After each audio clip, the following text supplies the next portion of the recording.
Buenas, hoy vamos a hablar de algunos aspectos del tratamiento con hierro en patología digestiva. En primer lugar, definir lo que es la anemia. Ahí tenéis los valores que recomienda la Organización Mundial de la Salud en personas que vivan habitualmente a nivel del mar. Si viven a las alturas, pues como sabéis, varían los niveles de hemoglobina y que son cambiantes dependiendo de la edad y el sexo. Por ejemplo, en el hombre se considera que tiene hemoglobina cuando tiene una anemia, cuando tiene una hemoglobina por debajo de 13 y en la mujer no embarazada cuando está por debajo de 12. La anemia se clasifica dependiendo del tamaño medio del glóbulo rojo. Entonces tenemos anemias microcíticas, macrocíticas y normocíticas. Las microcíticas hay que valorar otro parámetro más, que es la presencia, la cantidad de reticulocitos. Los reticulocitos son las fórmulas inmaduras previas a la formación del eritrocito. Entonces, cuando nos encontramos una anemia microcítica con reticulocitos elevados, hay que pensar en una talasemia, fundamentalmente el rasgo talasémico, en donde todos los glóbulos rojos son igual de pequeñitos. Se puede diferenciar fácilmente por un parámetro que aparece en todos los hemogramas, que es el RDW o el A de amplitud de distribución eritrocitaria, que en el caso de la otra gran clásica anemia microcítica, que es la anemia ferropénica, pues los glóbulos rojos son unos más pequeñitos, otros menos, otros más, otros menos, entonces la amplitud de distribución eritrocitaria está elevada. En cambio, en la talasemia, todos los glóbulos rojos son igual de pequeñitos y entonces son todos pequeñitos, salen unos VCM bajitos de 65, 70 como mucho. Entonces os puede ayudar mirar el RDW en el hemograma. ¿Qué os sucede cuando tenemos unos reticulocitos bajos o normales? Pues entonces hay que mirar otros parámetros como la ferritina o el índice de coagulación transferrina porque nos vamos a encontrar con una anemia ferropénica por déficit de hierro y por tanto al no tener un factor necesario para su producción los reticulocitos están bajos. Y también se puede producir en la anemia de trastornos crónicos. La anemia de trastornos, algo hablaremos después, una anemia muy compleja, se da en pacientes que tienen otras enfermedades crónicas tipo artritis reumatoide, lupus o tumores o enfermedad inflamatoria intestinal, que tiene diversos mecanismos, pero por este trastorno grave provoca una incapacidad de que la médula funcione bien y puede producirse un déficit funcional de hierro. Es decir, que aunque tenga niveles normales de hierro de almacenaje, los glóbulos rojos no son capaces de producirse. Entonces se parece mucho a una anemia ferropénica, es decir, que también es microcítica. Pero yo te digo que tú puedes tener niveles normales de hierro. Y bueno, hay una anemia hereditaria microcítica que es bastante rara.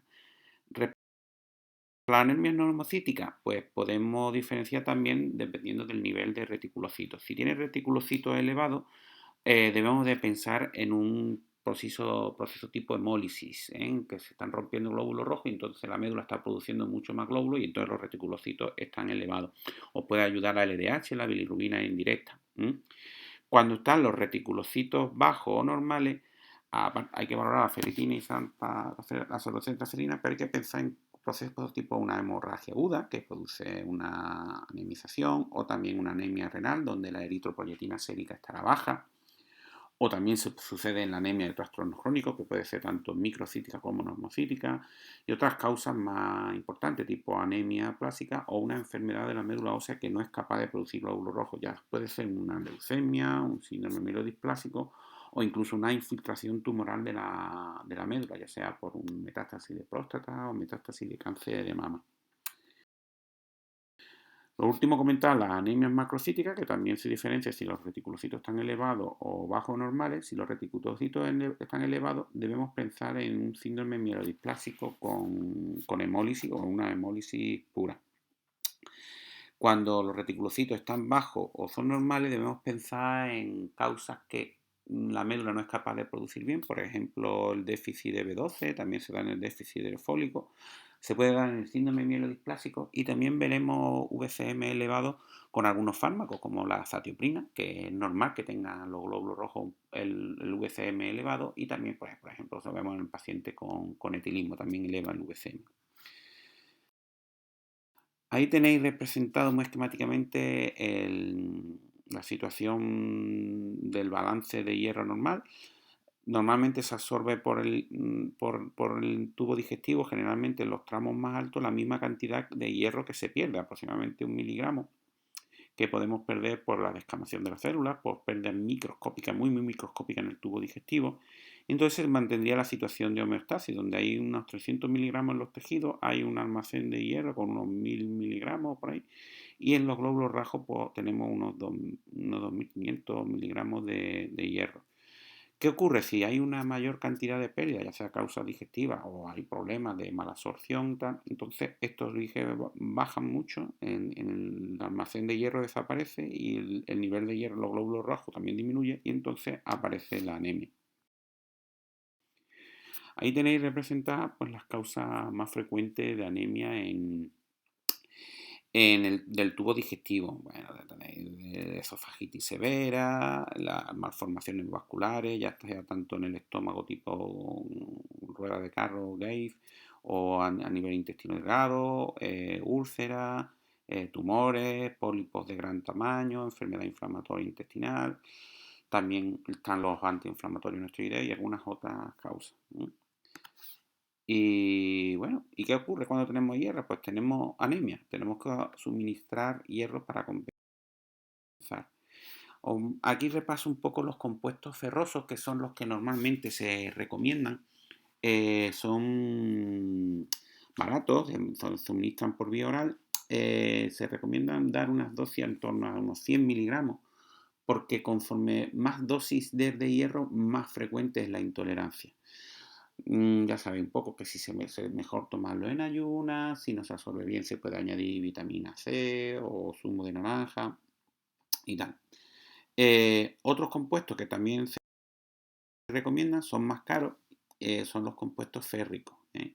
Generalmente tienen unas concentraciones menor y también por eso se toleran mucho mejor y se utilizan más cuando los compuestos ferrosos presentan intolerancia. Desde hace ya tiempo, pero tenemos presentaciones parenterales que se pueden utilizar intravenosa e intramuscular. El gran problema, por ejemplo, el hierro de estrano, que fue de los primeros que salió, es que algunas veces producían reacciones anafilácticas serias.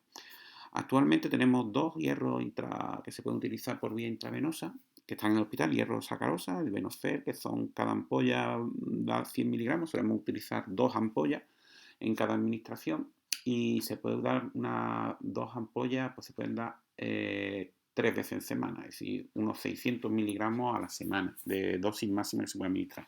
Y tenemos el hierro carbosimaltosa, que es bastante más caro, pero también suministra mucha mayor cantidad de hierro en una única dosis. Se puede dar una única dosis de 1000 miligramos que se puede repetir a la semana. ¿Cuáles son las indicaciones habituales que tenemos de la ferroterapia en digestivo? Pues son estas. Cuando tengamos una anemia ferropénica crónica, ya sea por pérdidas digestivas o también por pérdidas ginecológicas, cómo tratar la anemia aguda tras una hemorragia digestiva y también hablaremos un poco de la anemia de la enfermedad inflamatoria intestinal. En primer lugar, hablaremos de la anemia ferropénica crónica, que es de las causas más comunes, y me voy a basar en un último consenso que ha salido publicado en la AGA en el 2020. Ellos recomiendan que en pacientes que estén asintomáticos, importante que sean asintomáticos, ya sean en mujeres posmenopáusicas y en el hombre, se recomienda hacerle una gastroscopia y una colonoscopia en el mismo acto. Es lo que llaman ellos una endoscopia bidireccional. En los pacientes con anemia ferropénica no se recomienda tomar de manera rutinaria biopsia gástrica para valorar la presencia de gastritis atrófica. En principio no está muy relacionado esto con la causa de la anemia ferropénica y tampoco va a cambiar demasiado la actitud. Otras recomendaciones que dan en pacientes que se sospeche una enfermedad celíaca, debería hacerse algún test previo tipo transglutaminasa y no tomar de manera sistemática biopsias duodenales en la endoscopia de estos pacientes. Un poco la recomendación que da la AGA, aunque no lo da con un alto grado de evidencia. Y en pacientes también, como hemos comentado, que se le ha hecho la endoscopia, están asintomáticos y le hace gastrocolon y no encuentra causa, la AGA recomienda más hacer un tratamiento empírico con hierro y ver las respuestas antes de mandar directamente una videocápsula o una cápsula endoscopia, ya que considera que muchas causas se resuelven con un tratamiento con hierro. Pero bueno, en caso de pacientes que tengan alto riesgo, ya que estén tomando antiagregante o anticoagulante y que sea necesario filiar bien la causa, sí recomienda realizar la cápsula endoscopia. Bueno, aquí los tenéis un poco esquematizados. En primer lugar, tú tienes que diagnosticar la anemia ferropénica con valores por debajo de 13 o de 12 en el hombre y en la mujer, y que tenga unos valores de ferritina bajos, que hay que tener en cuenta que la ferritina es también un reactante de fase aguda, entonces puede ver el alterado y un poco más alto de lo normal en pacientes con trastornos crónicos. Si demostramos que el paciente tiene una anemia ferropénica, lo que debemos valorar es la presencia de síntomas. Así, si tiene síntomas, debemos ir, si tiene síntomas digestivos altos, pues debemos ir directamente a hacer una gastroscopia. Si tiene claramente síntomas bajos, pues hacer una colonoscopia. Pero en caso de que el paciente tendría una anemia ferropénica sin síntomas, la AGA recomienda realizar por un lado un test no invasivo de Helicobacter pylori, ya sea un aliento o una analítica en F, y también ir pidiendo una serología de enfermedad celíaca.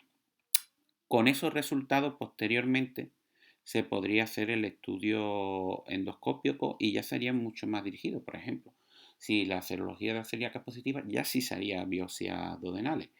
Ya te digo que no recomienda realizar gastritis atrófica, ¿vale? Y una vez realizado este estudio ya podremos, si por ejemplo se conoce que el Helicobacter pylori positivo, ya no sería necesario tomar biopsia para hacerlo, para conocerlo, y se le podía dar tratamiento radicación.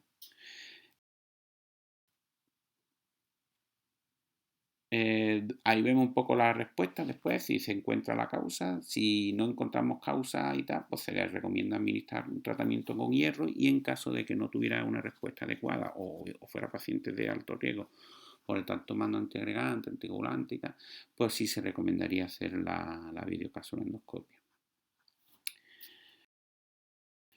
No debemos olvidar un poco el protocolo que nos recomendaron los hematólogos. Cuando diagnosticamos un cáncer de colon, deberíamos pedir las peticiones de analítica de rutina, señalando la cruz verde, ponemos colono y vemos y podemos pedir este protocolo, que se puede sacar en horario de tarde, de mañana, en el CARE, en el JARE, en el COSTA, y esto le salta una alerta al hematólogo, que lo vigila y puede llamar al paciente para transfundirle o mejor ponerle hierro intravenoso con carácter preoperatorio y se recupere mucho mejor de la anemia antes de la intervención quirúrgica.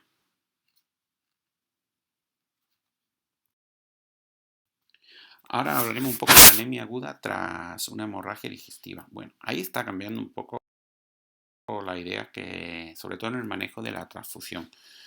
Hay que ajustar un poco cuándo transfundir a las características del paciente y hacer una transfusión, digamos, más liberal, que va buscando un objetivo, una hemoglobina por encima de 9, pues cuando tenga un paciente de riesgo, que tenga una cardiopatía isquémica, tenga un EPOC, tenga esté tomando anticoagulantes y antiagregantes, o bien ser un poco más restrictivo cuando las características del paciente sean un paciente sano, sin gran patología, o la presencia de una úlcera que no estaba con datos de recidiva precoz, que no estaba ensangrado en JET. Es decir, que se está cambiando un poco la actitud. Actualmente se tiende a hacer una transfusión más restrictiva, que generalmente va buscando transfundir solo si la hemoglobina es por debajo de 7, sobre todo en personas que están estables, que no tengan un sangrado activo, que no tengan una patología cardíaca añadida, ni problemas de vasculopatía cerebral. Y no ir buscando un valor de hemoglobina global para todo el mundo. Así, por ejemplo, en pacientes que no tengan factores de riesgo, pues la hemoglobina Dintel podría ser entre 6 y 7. Entonces no sería necesario transfundirlo en pacientes jóvenes que no tengan una hemorragia activa y tal. Ya en valores pacientes un poquito más patológicos, con enfermedad cardiovascular o insuficiencia cardíaca y tal, sí se puede transfundir buscando un objetivo de una hemoglobina de 8, sobre todo si hay factores de riesgo, y sí se buscaría valores más altos cuando la patología, tanto cardiopatía isquémica o cerebral, es más seria. En general es un poco ir transfundiendo más restrictivo. Se puede transfundir un concentrado, no es necesario transfundir siempre dos. Y la idea global es ser más restrictivo porque incluso se ha visto una mejor supervivencia en este tipo de pacientes. Aquí traigo a colación este protocolo que es del Hospital San Cecilio de Granada, donde pacientes que están ingresados y ya están estabilizados, o sea, 24, 48 horas, se valoran los niveles de hemoglobina y dependiendo de eso y del tiempo de ingreso que se presenta el paciente, se debería reponer hierros, recomendándose utilizar más el hierro intravenoso. Si hay un ingreso prolongado, pues recomiendo utilizar el Venofer, 2 ampollas cada 48 horas, con máximo de 600 miligramos. Si el ingreso va a ser corto, pues recomiendan utilizar el Ferinject. Y reflejando en el informe de alta, que incluso se puede hacer, y si decía el paciente con ese informe se pasa a hospital de día para pedir la cita, para administrar una segunda dosis de hierro a la semana o a las 2 semanas. Por ejemplo, lo veis mejor en este esquema, donde según los valores de hemoglobina, si tiene unos valores de hemoglobina bastante buenos, de 12, 14, se recomienda solamente administrar hierro sacarosa mientras está ingresado. Y dependiendo de los niveles y del peso, se puede ajustar la dosis del Ferinject. La gran ventaja que tiene esto es que este hombre se va a recuperar, otra persona que tiene esta hemorragia, se va a recuperar pronto de la anemia, se le va a reponer pronto del hierro y no se le va a administrar hierro oral que genera confusión, porque también pone las cacas negras, confunden, sobre todo un abuelillo, que viene un familiar nuevo que le ve la caca, se los trae de nuevo, urgencia, y evitaríamos esa confusión. Y la recuperación funcional del paciente es mucho más rápida que con el hierro oral. Vamos a hablar un poquito ahora de la anemia en la enfermedad inflamatoria intestinal. Se considera que la anemia en estos pacientes es la manifestación intraintestinal más frecuente y es una causa importante de deterioro en la calidad de vida, ya que les afecta con astenia, disminuye su capacidad intelectual, puede ser causas de baja y entonces es una causa que debemos buscar y tratar. Las causas son fundamentalmente la ferropenia, que el problema como tenemos que como la ferritina es un restante de fase aguda, pues hay que valorar, cambia el nivel al que se debe valorar. Si el paciente no tiene datos de actividad, no tiene inflamación, pues se considera que tiene ferropenia cuando la ferritina está por debajo de 100. Pero cuando hay inflamación, actividad y tal, que también eleva la ferritina, se considera que hay ferropenia por debajo de 100 microgramos litro. Existe un parámetro analítico que es el receptor soluble de transferina que no se ve afectado por la situación de inflamación y que en el caso de la ferropenia está elevado. Por desgracia ese parámetro no lo tenemos en nuestra cartera de servicio. Otras causas que lo pueden, la anemia de trastornos crónicos, como hemos comentado, que generalmente tiene valores de ferritina muy elevados. El receptor soluble, cuando es puro, la causa de la anemia de trastornos crónicos pura, el receptor soluble de transferina estaría bajo o normal, aunque también existe lo que hemos comentado, un cuadro de no disposición del hierro en reserva del organismo debido a este proceso citoquímico de inflamatorio crónico. También otras causas pues puede ser el déficit de fólico y el déficit de B12. Bueno, ¿cómo debemos tratar los pacientes con anemia ferropénica? Bueno, pues un tema controvertido y que está en discusión es si debemos tratar a pacientes que tienen inflamatoria, no tienen anemia, pero sí tienen ferropenia. Sí parece que si hay provoca un mayor grado de fatigabilidad, debilidad, deterioro mental, que merece la pena tratarlo. Y según tú lees la literatura más reciente tiende a tratarlo, mientras la literatura más antigua recomienda no tratarlo. Bueno, el objetivo que tenemos es conseguir normalizar la hemoglobina y las reservas de hierro. Iremos bien cuando va subiendo 2 puntos de hemoglobina por cada 4 semanas que llevemos de tratamiento y el objetivo, por supuesto, es conseguir unos niveles de ferritina elevados de 400-800 provocados porque se han acumulado bien en el almacén de hierro. Aquí me baso un poco en una conferencia de la ECO, del 2015 sobre cómo tratar la anemia ferropénica. La ECO en los casos más complicados, que son los pacientes que tienen una enfermedad activa, que ya tienen historia previa de intolerancia al hierro oral o que tienen una hemoglobina por debajo de 10, recomiendan de entrada ya administrar el hierro intravenoso. También, como luego comentaremos, los pacientes que requieren administrarle factores estimulantes de eritropoyetina, tipo eritropoyetina, darbepoetina y tal, también hay que administrar la darbepoetina más hierro intravenoso, hay que administrar los dos juntos.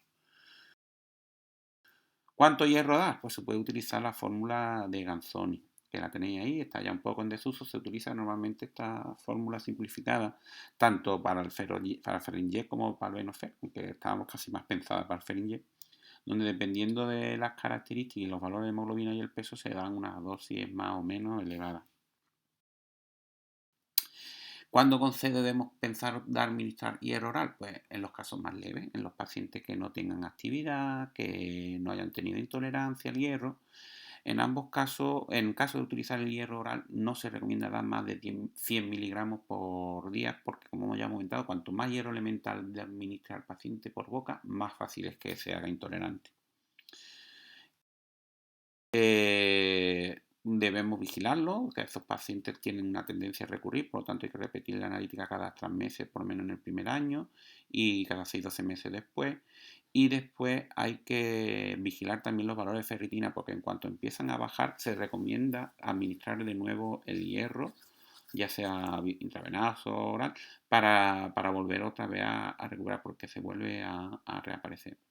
Tener en mente esta última recomendación, que hay pacientes que aunque no tengan parámetros inflamatorios ni analíticos, ni tengan la calprotectina elevada y tal, pero tengan una anemia persistente a pesar del tratamiento, puede ser que la enfermedad esté activa, ¿eh? Y haya que ir más a tratar esa enfermedad. Yo tengo algún que otro caso de anemia ferropénica persistente que se ha curado dándole Imurel, y aunque el hombre no tenía datos de actividad inflamatoria por ninguna de las técnicas habituales, pues se le quitó la anemia dándole el Imurel. En general, los casos ya que haya que transfundir generalmente son hemoglobinas por debajo de 7 o que tengan otra patología, otra tipo de insuficiencia cardíaca, cardiopatía isquémica que haya necesario transfundir, pero siempre que transfunda hay que también administrar de manera suplementaria hierro intravenoso para que así la recuperación sea mucho más rápida. ¿Cuándo trataremos la anemia de trastornos crónicos? Pues como ya hemos visto los parámetros, y en estos casos generalmente la respuesta al hierro intravenoso es ineficiente y entonces habría que añadir el tratamiento en estos casos es factor estimulante de eritropoyetina, ya sea darbepoetina, bueno, la EPO directamente, pero hay que buscar uno que habría que administrar los dos, el factor estimulante y el hierro intravenoso, y habría que buscar unos niveles de objetivo de hemoglobina de unos no más de 12 por el riesgo trombótico que tiene el uso de estos fármacos en estos pacientes. Aquí como último hago un esquema de tratamiento donde, bueno, donde tienes que valorar lo que hemos comentado. Pacientes más leves, que tienen una hemoglobina no muy baja, que la enfermedad está inactiva, se recomienda dar hierro oral. Si tiene buena respuesta, maravilloso, hay que controlarlo cada 3 meses, vigilarlo. Si no tiene buena respuesta, habría que administrar el hierro intravenoso, que también habría que vigilarlo, si tiene buena respuesta. Si a pesar de dar hierro intravenoso en condiciones adecuadas no se consigue una respuesta, hay que pensar lo que hemos comentado, que tenga una actividad inflamatoria o también que hay un componente de anemia de trastornos crónicos, por lo que se puede añadir también factores estimulantes de la eritropoyetina, ¿eh? Junto con el hierro intravenoso, para valorar un poco así la respuesta. Bueno, espero que haya sido clarificador y, aunque he ido un poquito rápido, que os sirva para ayudaros en vuestra práctica clínica. Un saludo.